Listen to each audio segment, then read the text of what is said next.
Welcome to NCERT Complete Cover Series. Useful for all competitive exams. Hello and welcome to our NCERT complete cover course, जिसमें आज का हमारा topic है class 6 की history का third chapter. और इस वीडियो सीरीज में हम क्लास 6 टू 12 की सारी एनसीईआरटीज को कवर करने जा रहे हैं, ताकि आप किसी भी एग्जाम की तैयारी कर रहे हो तो एनसीईआरटी से आने वाला आपका एक भी क्वेश्चन आपसे ना छूटे। तो अगर ये सीरीज आपके लिए यूजफुल हो तो चैनल को सब्सक्राइब करके बेल को ऑल आइकन पर प्रेस कर दें, ताकि आपको हमारे आने वाले सारे नोटिफिकेशंस मिलते रहे।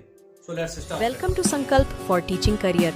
लें ऐसा संकल्प जो आपको कामयाब बना दे। आज का हमारा टॉपिक है क्लास 6 की हिस्ट्री का थर्ड चैप्टर और पाठ का नाम है आरंभिक नगर। आरंभिक नगर का मतलब होता है कि भारतीय इतिहास में हम पीछे चलते चलते चलते जो शुरुआत के नगरों में पहुंचेंगे, तो वो जो शुरुआती नगर हैं उन्हीं को आरंभिक नगर कहते हैं। ये हैं कुछ आरंभिक नगरों के लोकेशंस जो इस भारत के मैप में दे रखे हैं। इनके क्वेश्चन में हम इनको एक बार फिर से पढ़ेंगे। शुरुआत करते हैं आज के पहले क्वेश्चन से। क्वेश्चन है, सभ्यता किसे कहते हैं? तो इसका आंसर देखते हैं। लोगों का एक साथ एक सभ्य समाज के रूप में बसना सभ्यता कहलाता है। अब ये चीज़ क्यों इम्पोर्टेंट है, इसको ध्यान से समझते हैं। देखो, यहाँ हम पढ़ रहे हैं प्राचीन इतिहास के बारे में।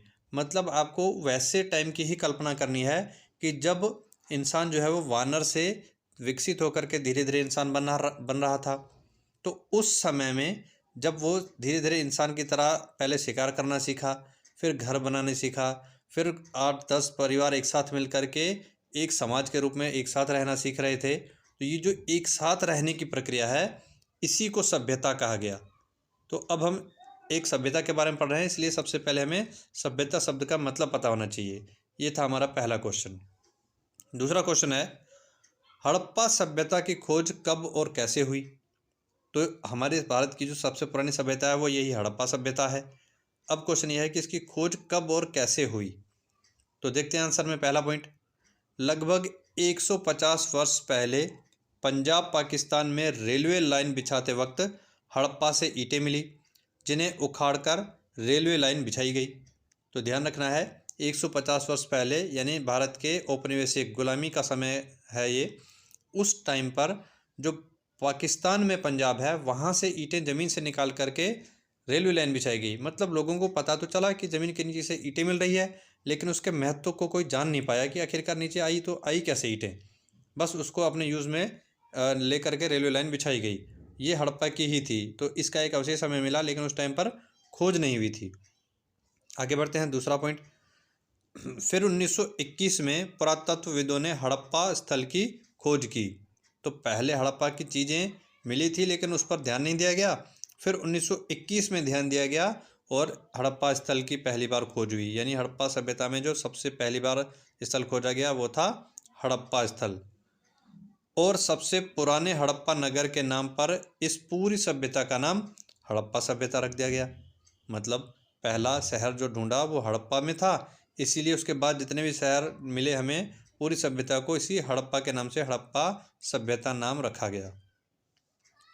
फोर्थ पॉइंट है, हड़प्पाई नगरों के सिंधु नदी के किनारे बसे होने के कारण इसे सिंधु घाटी सभ्यता भी कहते हैं। मतलब इस सभ्यता के दो नाम हैं। एक हड़प्पा, वो इसलिए क्योंकि इसका पहला सबसे पुराना शहर हड़प्पा था। दूसरा नाम है सिंधु घाटी सभ्यता, वो ऐसा इसलिए क्योंकि ये सिंधु नदी के आसपास बसे हुए सारे शहर थे। तो ये सारी जानकारी थी हड़प्पा सभ्यता के बारे में। अब बढ़ते हैं नेक्स्ट पॉइंट की तरफ। इसी का एक और पांचवा पॉइंट है, इन नगरों का निर्माण लगभग 4700 वर्ष पूर्व यानी 2700 ईसा पूर्व में हुआ था। जैसा कि आपको पहले ही बताया जा चुका है, क्लास 6 के बच्चों के अकॉर्डिंग 4700 वर्ष पूर्व मतलब आज से लगभग 4700 वर्ष पहले ये सभ्यता थी। और अगर आप कॉम्पिटिटिव एग्जाम की तैयारी कर रहे हैं तो आपको पता होना चाहिए 4700 वर्ष पूर्व का मतलब अभी के 2000 साल इसमें से माइनस करने हैं, तो फिर आप ईसा पूर्व में चले जाओगे तो बचते हैं 2700, वो बनेंगे ईसा पूर्व। तो इतने साल पहले ये हड़प्पाई नगरों का निर्माण हुआ था, ये अस्तित्व में थे। उसके बाद नेक्स्ट थर्ड क्वेश्चन है हमारा, हड़प्पाई नगरों की विशेषताएं क्या थी? हड़प्पाई नगरों की विशेषताएं इसमें देखनी है हमें। फर्स्ट पॉइंट है, अधिकतर नगरों को दो हिस्सों में बांटा गया था। एक ऊंचाई पर किलेबंद दुर्ग व दूसरा नीचे बसा निचला शहर। मतलब सिंपल ये था कि ऊंचाई पर पहाड़ी क्षेत्र में ऊपर एक शहर बसाया गया था, उसको किलेबंद करके सिक्योरिटी दी गई थी और अंदर अमीर कुलीन वर्ग के लोगों को रहने की व्यवस्था थी। इस ऊपर बसे शहर को दुर्ग कहते थे और इस पहाड़ी के नीचे चारों ओर आम लोग रहते थे जिसको निचला शहर कहते थे। तो ज़्यादातर शहर इस तरीके से बसे हुए थे। इसके अलावा दूसरा पॉइंट है, हड़प्पा के सबसे बड़े नगर मोहनजोदड़ो से एक विशाल स्नानागार, स्नानागार मतलब स्नान करने वाला स्थान, स्विमिंग पूल मिला है। उसका चित्र ये साथ में आपको दे रखा है। ये है एक विशाल स्नानागार जिसमें आप देख रहे हैं यहाँ से भी सीढ़ियाँ बनी हुई है, यहाँ से भी सीढ़ियाँ बनी हुई है और इस क्षेत्र में पानी भर करके इसको स्नान के लिए यानी नहाने के लिए प्रयोग किया जाता था। तो ऐसा बड़ा स्नानागार केवल मोहनजोदड़ो में ही मिला है। मोहनजोदड़ो इस सभ्यता का सबसे बड़ा शहर था। तो इसी से पता चलता है कि ये शहरी सभ्यता थी, क्योंकि इतने पुराने टाइम पर भी शहरी विशेषताएं इसमें देखने को मिल रही है हमें। तीसरा इसका क्वेश्चन था, तीसरा पॉइंट था इसका, पानी के रिसाव को रोकने के लिए इसमें चारकोल की परत चढ़ाई गई थी। अब ये शब्द क्यों इसमें ऐड किया गया, क्योंकि ये गवर्नमेंट जॉब में पूछा गया क्वेश्चन है कि हड़प्पा काल में पानी के रिसाव को किस तत्व से रोका जाता था। तो वहाँ आंसर आपको लगाना है चारकोल से रोका गया था।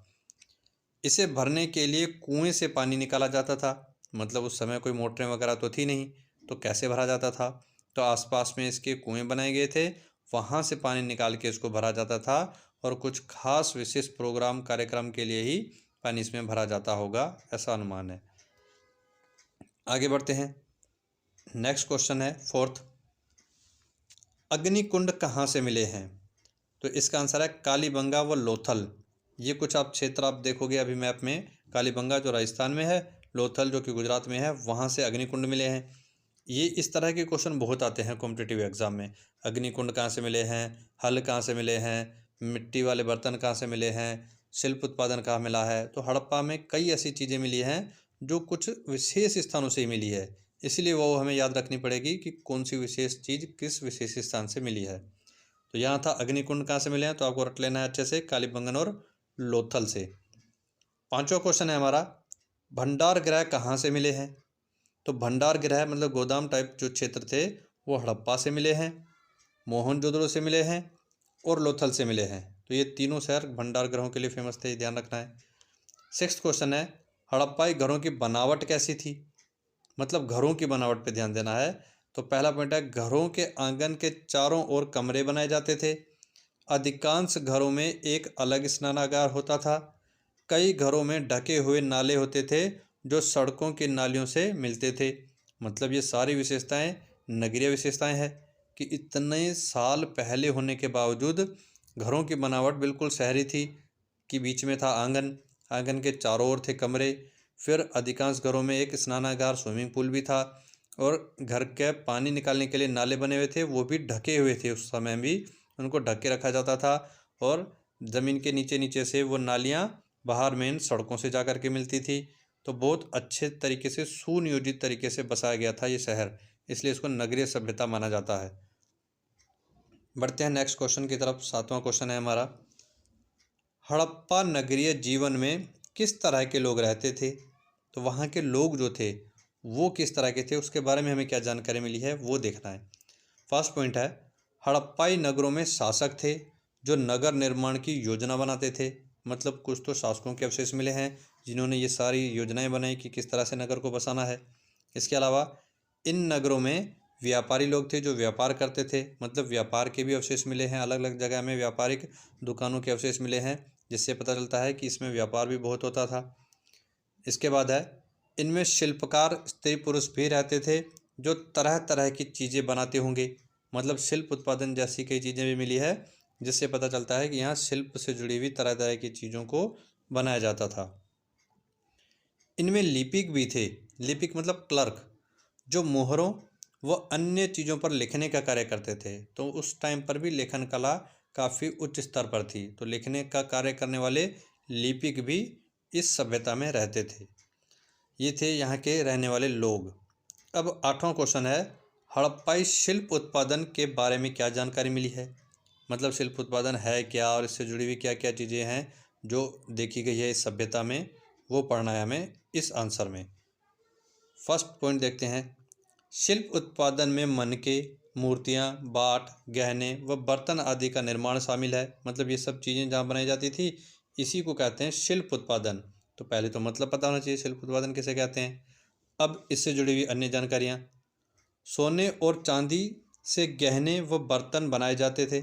मतलब सोना और चांदी जो तत्व थे उनसे तो गहने और बर्तन बनाए जाते थे। इसके अलावा तांबे और कांसे से गहने, बर्तन, औजार व हथियार भी बनाए जाते थे। तो इन सब बर्तन, औजार और हथियार वगैरह के लिए तांबे और कांसे का प्रयोग होता था। यहाँ मिली सबसे आकर्षक वस्तुओं में मनके, बाट व फलक है। ये भी इंपॉर्टेंट क्वेश्चन बनता है, ध्यान रखना कि हड़प्पा सभ्यता में मिली चीज़ों में सबसे आकर्षक चीज़ें कौन सी है। तो मनके, बाट और फलक हैं। इसके अलावा इसका जो 5वां पॉइंट है वो ये है, मोहनजोदड़ो से कढ़ाईदार वस्त्र पहने एक मूर्ति भी मिली है। मतलब मोहनजोदड़ो जो सबसे बड़ा शहर माना जाता है उसमें कढ़ाईदार वस्त्र पहने एक मूर्ति मिली है जिसे फेयंस की मूर्ति कहते हैं। ये उस मूर्ति का चित्र है जिसमें आप देख सकते हैं फेयंस धातु से मिला करके इसको बनाई गई है फेयंस की मूर्ति। तो ये भी शिल्प उत्पादन का ही एक स्वरूप है कि इतने उच्च स्तरीय लेवल पर शिल्प उत्पादन का काम यहाँ पर होता था। अब बढ़ते हैं अपने नेक्स्ट 9वें क्वेश्चन की तरफ। 9वां क्वेश्चन है, हड़प्पाई बाटों की विशेषताएं लिखें। मतलब इस समय बाट भी मिले थे। ये बाटों का चित्र है, इस तरह के बाट हैं।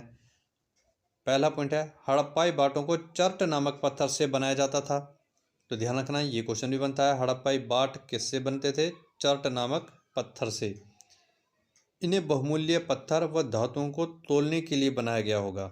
मतलब काफ़ी छोटे छोटे भार के बाट थे। तो इससे अनुमान लगाया गया है कि बहुमूल्य पत्थर और बहुमूल्य धातुएं जैसे सोना, चांदी आदि इनको तोलने के लिए बाटों का प्रयोग होता था। नेक्स्ट 10वां क्वेश्चन है, हड़प्पा मनकों की विशेषताएं। यानी हड़प्पा काल के जो मनके थे उनकी विशेषताएं बतानी है। तो देखते हैं, मनकों को कार्नेलियन पत्थरों से बनाया जाता था। मतलब जैसे पूछा जाता है कि हड़प्पाई बाट किससे बनते थे? चर्ट नामक पत्थर से।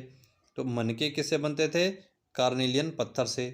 इसी हिसाब से आपको ध्यान रखना है, हर एक पॉइंट अपने आप में क्वेश्चन है। और स्मार्ट स्टडी करनी है आपको कि जो भी टॉपिक हो आपको सब इस तरीके से तैयार करना है कि कहीं से भी एग्जामिनर घुमा के फिरा के पूछे आंसर, आपको सब पता होना चाहिए।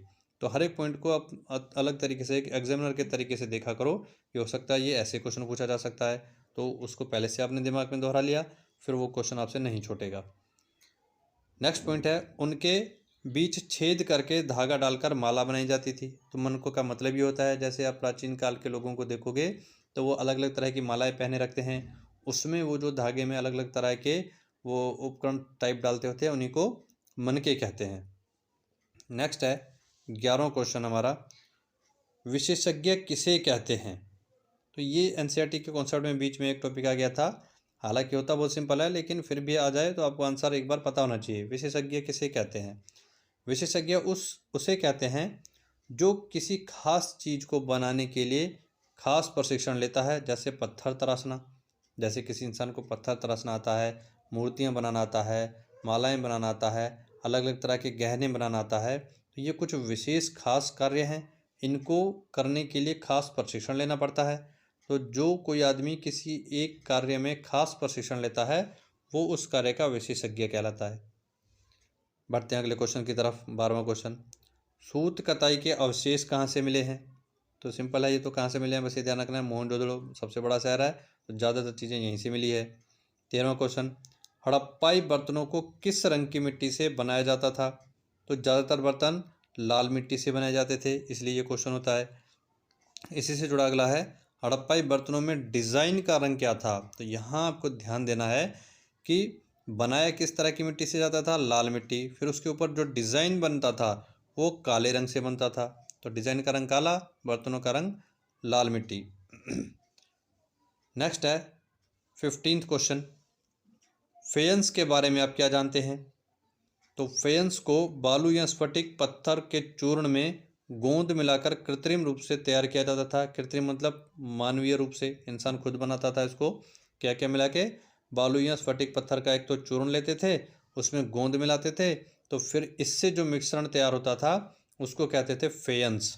फिर इस फेयंस से नई नई चीज़ें बनाई जाती थी। उसके बाद फेंस की वस्तुओं पर नीले या हल्के समुद्री रंग की एक चिकनी परत चढ़ाई जाती थी। फेंस से मन के चूड़ियाँ, छोटे बर्तन बनाए जाते थे। तो ये मूर्ति भी फेंस से ही बनी हुई है। इसके अलावा मन के चूड़ियाँ व छोटे बर्तन भी फेंस से बनाए जाते थे। तो यहाँ आपको ध्यान रखना है, तो फेंस के बारे में विशेषताएं आ जाएं तो आपको तीनों पता होनी चाहिए। फेंस किससे बनता था? तो चूर्ण, स्फटिक पत्थर का चूर्ण और गोंद से बनता था, ये इंपॉर्टेंट है। इसके अलावा इससे क्या चीज़ें बनती थी? तो नॉर्मल मन के चूड़ियाँ और बर्तन, ये क्वेश्चन बन जाते हैं इसमें। इस हिसाब से आपको पढ़ना है कि हर एक आंसर के पॉइंट में क्या क्या क्वेश्चन बन सकते हैं, वो भी आप साथ के साथ पढ़ते चलें। नेक्स्ट 16वां क्वेश्चन है हमारा, हड़प्पा में कच्चा माल कहाँ से मंगवाया जाता था? मतलब हड़प्पा जो शहर था उसमें कई चीज़ें बनाई जाती थी, तो वहाँ के लिए कच्चा माल कहाँ कहाँ से आता था और किस क्षेत्र से कौन सी वस्तु आती थी, एक एक ध्यान रखना है। कच्चा माल उन पदार्थों को कहते हैं जिनसे नई नई वस्तुएं बनाई जाती हैं। अब जैसे कि आपको चीनी बनानी है तो उसके लिए जो गन्ना होता है वो उसका कच्चा माल होता है। ऐसे ही अगर आप वस्त्र का उद्योग लगा रहे हो तो उसके लिए जो कपास खरीदते हो वो उसका कच्चा माल होता है। तो जिन चीज़ों से नई नई वस्तुएं बनाते हैं उसे उसका कच्चा माल कहते हैं। ये तो हो गया कच्चे माल का अर्थ। नेक्स्ट पॉइंट है, हड़प्पाई लोग तांबे का आयात कालीबंगा, राजस्थान व ओमान से करते थे। तो ये ध्यान रखना है कि तांबा कहाँ से आता था? कालीबंगा, राजस्थान से। टीन का आयात ईरान व अफ़गानिस्तान से होता था। तो टीन आता था ईरान और अफ़गानिस्तान से। ऐसे ही सोने का आयात कर्नाटक से होता था। तो ऐसे डायग्राम बना के रखना है, सोना आता था कर्नाटक से। बहुमूल्य पत्थरों का आयात गुजरात, ईरान व अफ़गानिस्तान से होता था। तो ये तीनों क्षेत्र गुजरात, ईरान, अफ़गानिस्तान किसके लिए फेमस थे? बहुमूल्य पत्थरों के लिए। तो ये इस हिसाब से आपको ध्यान रखना है कौन कौन सी चीज़ कहाँ कहाँ से आती थी। नेक्स्ट क्वेश्चन है हमारा 17वां क्वेश्चन। क्वेश्चन है, कांसा निर्माण में किन धातुओं को मिलाया जाता था? तो एनसीईआरटी के बीच में ही ये बताया गया है कि तांबा व टीन मिला करके बनता था कांसा। तो ये क्वेश्चन भी पूछा जा सकता है, बेसिक जानकारी आपको होनी चाहिए कि कांसा कैसे बनता है? तांबा और टीन के मिलाने से। उसके बाद 18वां है, हड़प्पाई हल क्यों नहीं बच पाए हैं? मतलब उस टाइम की कई चीज़ें तो हमारे पास मिली, आज तक बची हुई हैं, लेकिन हल क्यों नहीं बच पाए? तो उसका आंसर है क्योंकि वे लकड़ी से बनाए जाते थे। तो उतने पुराने टाइम से आज तक लकड़ी जो कि कार्बनिक तत्व है उसका बच पाना संभव नहीं है। वो इसीलिए अपघटित होकर ख़त्म हो गई, इसलिए वो नहीं बच पाए। लकड़ी के अलावा लोहे की चीज़ें हैं, पकी हुई मिट्टी की चीज़ें हैं, वो सब आज भी मौजूद है। नेक्स्ट क्वेश्चन है हमारा 19वां, धोलावीरा नगर का सूक्ष्म निरीक्षण करें। मतलब आप कुछ खास नगरों के बारे में हमें कुछ पढ़ना है, जैसे धोलावीरा के बारे में क्या क्या जानते हैं वो सब इसमें पढ़ेंगे हम। फर्स्ट पॉइंट, गुजरात के कच्छ क्षेत्र में बसा धोलावीरा नगर 3 हिस्सों में बटा था, दुर्ग, मध्यमा व निचला शहर। दूसरा पॉइंट है, इसके 3 हिस्सों की किलेबंदी की गई थी। ये दोनों थोड़े मिलते जुलते हैं, एक साथ समझ लेते हैं कि नॉर्मल जो अन्य शहर थे हड़प्पा के, उनमें एक तो दुर्ग होता था केवल, और नीचे बसा शहर निचला शहर होता था, बीच में कुछ नहीं होता था। लेकिन इसमें बीच में भी एक शहर का हिस्सा था, वो था मध्यमा। तो इसीलिए धोलावीरा बाकियों से थोड़ा सा अलग है। और तीनों की ही किलेबंदी की गई थी। साधारणतः अन्य शहरों में सिर्फ दुर्ग की किलेबंदी की जाती थी सुरक्षा की दृष्टि से, लेकिन इसमें मध्यमा के चारों ओर भी किलेबंदी, मतलब चारों ओर से दीवार बनाई जाती थी। निचला शहर के भी चारों ओर से किलेबंदी, मतलब चारों से दीवार बनाई जाती थी। तीसरा पॉइंट है इसका, इसमें खुले मैदान वाला एक सभागृह मिला है। सभागृह मतलब एक स्टेडियम टाइप एक क्षेत्र मिला है, जिसमें बीच में काफ़ी बड़ा मैदान है और चारों ओर से बैठने की व्यवस्था की गई है। तो ये एक सभागार जैसा प्रतीत होता है। ये भी सिर्फ धोलावीरा नगर से ही मिला है। फोर्थ है, इस क्षेत्र से लकड़ी के अभिलेख भी मिले हैं। तो अन्य जगह में पत्थर से ही बने हुए अभिलेख मिले हैं, लेकिन यहाँ पर लकड़ी के भी अभिलेख मिले हैं। तो इसीलिए ये थोड़ा सा स्पेशल क्षेत्र हो जाता है। अब बढ़ते हैं आगे नेक्स्ट 20वें क्वेश्चन की तरफ। 20वां क्वेश्चन है, लोथल नगर का सूक्ष्म निरीक्षण करें। लोथल के बारे में, जो कि गुजरात में स्थित है। अभी इस सारे क्वेश्चन आंसर करने के बाद हम मैप में सारे नगरों को भी एक बार देख लेंगे। फिलहाल बात कर रहे हैं हम लोथल नगर की, जो कि गुजरात में है। गुजरात की खंबात की खाड़ी में मिलने वाली साबरमती की एक उपनदी के किनारे बसा लोथल नगर एक बंदरगाह भी था। मतलब एक तो ये गुजरात में किनारे में, समुद्र किनारे में बसा था, इसी कारण ये बंदरगाह भी कहलाता है। इसका क्वेश्चन ऐसे आता है, हड़प्पा सभ्यता का एक ऐसा नगर बताओ जो एक बंदरगाह था, तो आंसर होगा लोथल। दूसरी विशेषता इसकी, लोथल बहुमूल्य पत्थर, शंख व धातुओं से बनी चीज़ों का एक महत्वपूर्ण केंद्र था। मतलब ये सब चीज़ें यहाँ मिलती थी, शंख हो गए और धातुओं से बनी हुई चीज़ें हो गई और बहुमूल्य पत्थर हो गए। इसके अलावा इस नगर से एक भंडार गृह भी मिला है जहाँ से मुहरबंदी मतलब गीली मिट्टी पर दबाने से बनी छाप के अवशेष भी मिले हैं। मतलब एक भंडार गृह मिला है, साथ में मुहरबंदी के अवशेष भी मिले हैं। मुहरबंदी का मतलब मोहर लगाना, तो गीली मिट्टी पर छाप करके फिर किसी चीज़ के ऊपर उसको दबाया जाए तो मोहर बन जाती है। तो ऐसे अवशेष भी लोथल शहर से मिले हैं। नेक्स्ट क्वेश्चन की तरफ बढ़ते हैं। 21वां क्वेश्चन है, सभ्यता के अंत का क्या रहस्य है। मतलब इस सभ्यता का अंत क्या हुआ, इस पर सारे इतिहासकार जो हैं एक बात पर सहमत नहीं हो रहे, इसलिए एक रहस्य सा बना हुआ है। तो क्या है ये रहस्य, समझते हैं। फर्स्ट पॉइंट है, सभ्यता के अंत पर विद्वानों का एक मत नहीं है, मतलब सब अलग अलग मत देते हैं। अधिकतर का मानना है कि बाढ़ आने से सभ्यता का अंत हुआ। ज़्यादातर इतिहासकार मानते हैं कि सभ्यता का अंत जो है वो बाढ़ के कारण हुआ, लेकिन कुछ अन्य भी मानते हैं। देखो, कुछ का मानना है कि सूखे की स्थिति के कारण अंत हुआ, तो कुछ मानते हैं कि सूखा था इसकी अंत होने का कारण। फोर्थ है, कुछ का मानना है कि विदेशी आक्रमणों से या इसके कारण सभ्यता का अंत हुआ, तो विदेशी आक्रमण ये तीसरा कारण है। तो इस तरह अलग अलग आक्रमण या अलग अलग सूखा या बाढ़ जैसी स्थितियाँ, ये अलग अलग इतिहासकारों के मत हैं, इसी कारण इसको एक रहस्य माना जाता है। लेकिन ज़्यादातर लोग जो हैं वो बाढ़ को मानते हैं, इसलिए अधिकतर किताबों में आपको बाढ़ इसका एक कारण देखने को मिलेगा। बढ़ते हैं आज के लास्ट और 22वें क्वेश्चन की तरफ। क्वेश्चन है, मिस्र के पिरामिड क्यों बनाए गए थे। तो चैप्टर के एंड में बुक्स में यही जानकारी दी गई है ताकि मिस्र के पिरामिड के बारे में भी बच्चों को नॉलेज हो जाए। तो ये क्यों बनते थे, राजाओं के मरने पर उनके शवों को इन्हीं पिरामिडों में दफनाकर सुरक्षित रखा जाता था, जिसको हम ममीज़ कहते हैं। कि जो डेथ हो जाती थी राजा की, तो उसके पूरे शव में पट्टियां बांध करके उस शव को इन पिरामिडों में रखा गया था, इसीलिए उनके ऊपर ये पिरामिड बनाए गए थे।